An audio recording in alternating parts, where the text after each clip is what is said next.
گو کہ رسول اکرم صلی اللہ علیہ وآلہ وسلم کا نکاح حضرت ابو طالب علیہ السلام نے پڑھا، لیکن رشتہ مانگنے کی رسم میں جناب حمزہ کا نام بھی بیان کیا جاتا ہے۔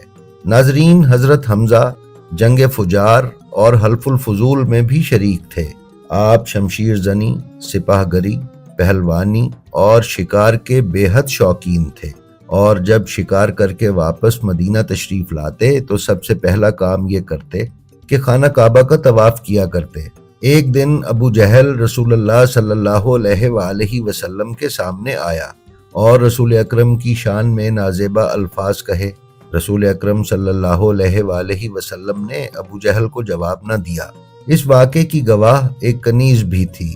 کچھ دیر کے بعد حضرت حمزہ شکار سے واپس مدینہ آئے اور خانہ کعبہ کا طواف کر رہے تھے کہ اس کنیز نے اس واقعے کی اطلاع جناب حمزہ علیہ السلام کو دی۔ جناب حمزہ نے یہ سنا تو فوری طور پر ابو جہل کے قریب پہنچے، جو مسجد الحرام میں لوگوں کے ساتھ بیٹھا تھا۔ جناب حمزہ نے آگے بڑھ کر ابو جہل کے سر پر اپنی کمان ماری، جس سے اس کا سر پھٹ گیا اور وہ شدید زخمی اور بدحواس ہو گیا۔ جناب حمزہ نے اس سے کہا، تو محمد صلی اللہ علیہ وآلہ وسلم کی شان میں نازیبہ کلمات کہتا ہے؟ کیا تو نہیں جانتا کہ میں نے ان کا دین اختیار کیا ہے؟ وہ جو بھی کہیں گے میں بھی وہی کہتا ہوں۔ ناظرین، بنو مخزوم نے ابو جہل کی مدد کا ارادہ کیا تو ابو جہل خوفزدہ ہو گیا اور اس نے انہیں کہا کہ حمزہ کو جانے دو، میں نے ان کے بھتیجے کی شان میں گستاخی کی ہے۔ مورخین بتاتے ہیں کہ جناب حمزہ کا عوام میں یہ پہلی مرتبہ اظہار اسلام تھا۔ تاہم کلینی کی الکافی میں بیان کردہ امام سجاد علیہ السلام کی روایت کے مطابق مشرکین مکہ نے جب رسول اللہ صلی اللہ علیہ وآلہ وسلم کے سر پر اونٹنی کی آلائش پھینکی تو اس واقعے میں حضرت حمزہ کی غیرت ان کے اسلام لانے کا سبب بنی۔ بہرحال اس اظہار اسلام سے قریش کی رسول اکرم صلی اللہ علیہ وآلہ وسلم کے خلاف سازشوں میں کافی حد تک کمی واقع ہوئی۔ سید جعفر مرتضیٰ عاملی نے اپنی کتاب الصحیح من سیرت النبی الاعظم میں بیان کیا ہے کہ جناب حمزہ اسلام کے اس اظہار سے بہت پہلے سے ہی مسلمان تھے۔ یہ مسلمہ حقیقت ہے کہ رسول اللہ کے تمام اجداد اور حضرت عبد المطلب اور ان کے دیگر بیٹوں کی طرح حضرت حمزہ علیہ السلام نے بھی کبھی بتوں کی پرستش نہیں کی۔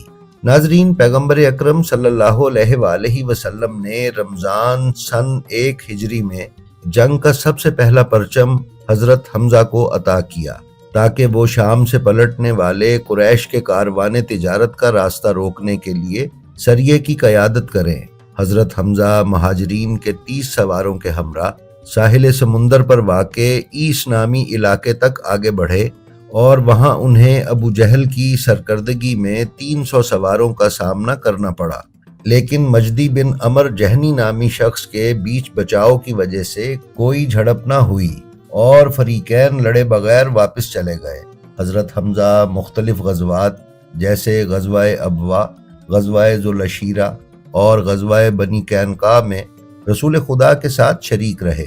ناظرین، غزوہ بدر میں حضرت حمزہ سپاہ اسلام کی صف اول میں کھڑے تھے اور رسول خدا نے انہیں علی اور عبیدہ بن حارث بن عبد المطلب کو مشرکین کے چند سرغنوں کا مقابلہ کرنے کے لیے بھیجا۔ مختلف روایات کے مطابق عتبہ بن ربیعہ یا شیبہ حضرت حمزہ کے ساتھ دو بدو لڑائی میں مارے گئے۔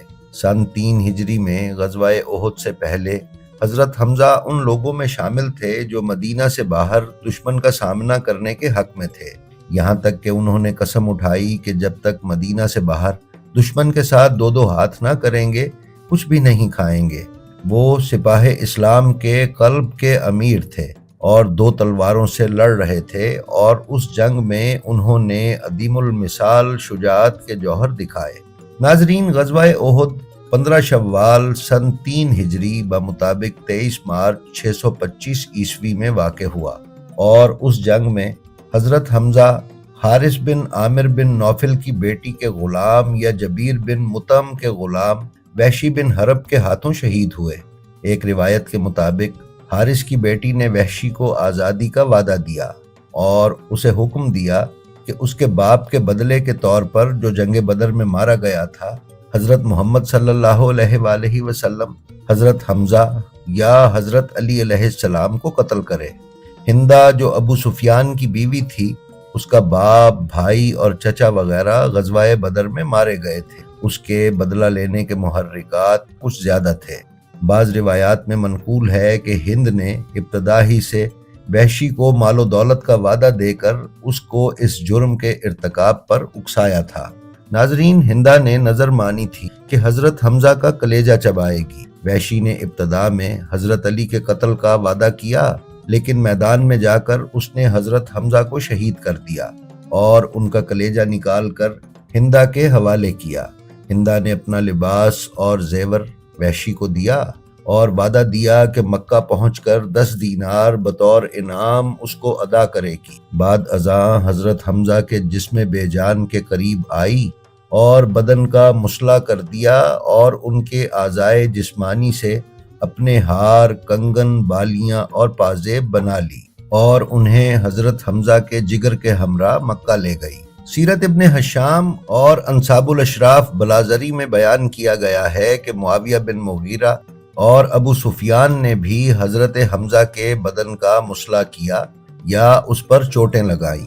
حضرت حمزہ جنگ احد کے پہلے شہید تھے جن کی نماز جنازہ رسول اللہ صلی اللہ علیہ وآلہ وسلم نے پڑھائی، اور بعد ازاں شہداء کو باری باری لایا گیا اور حضرت حمزہ کے قریب رکھتے گئے، اور آپ نے ان شہداء اور حضرت حمزہ کی نماز جنازہ پڑھائی۔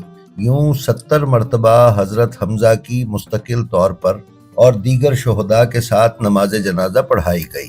حضرت حمزہ کو ان کی بہن صفیہ کے لائے ہوئے کپڑے کا کفن دیا گیا، کیونکہ مشرکین نے ان کے بدن کو بے لباس کر دیا تھا۔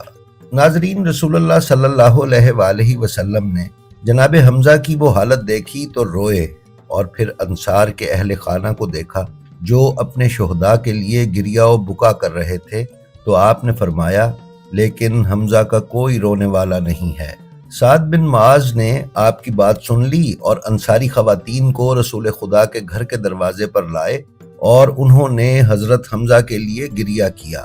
اس دن کے بعد جب بھی کوئی انصاری خاتون اپنے کسی مرحوم کے لیے رونا چاہتی، پہلے وہ حضرت حمزہ کے لیے گریہ و بکا کرتی تھی۔ یہ بیان کیا گیا ہے کہ زینب بنت ابی سلمہ نے حضرت حمزہ کے سوگ میں 3 دن تک لباس عزا پہنے رکھا۔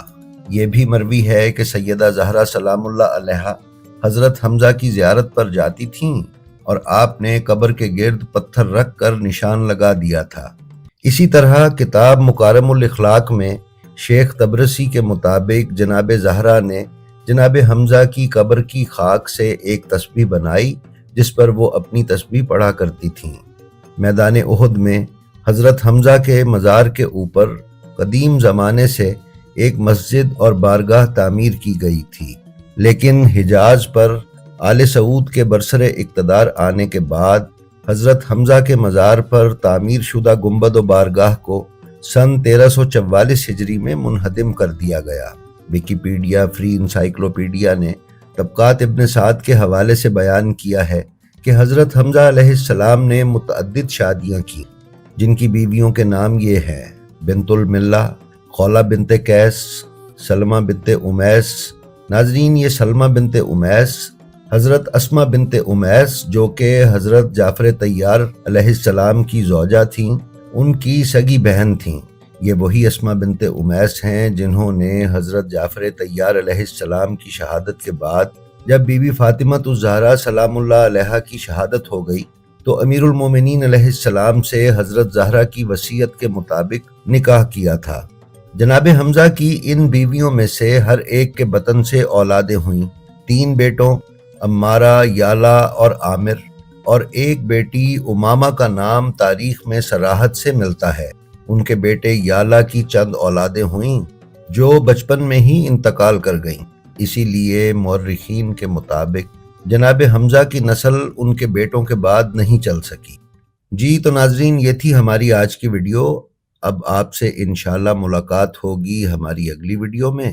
تب تک کے لیے اجازت دیجیے اور اپنا اور اپنے متعلقین کا خیال رکھیے۔ خدا آپ کا حامی و ناصر ہو۔ السلام علیکم۔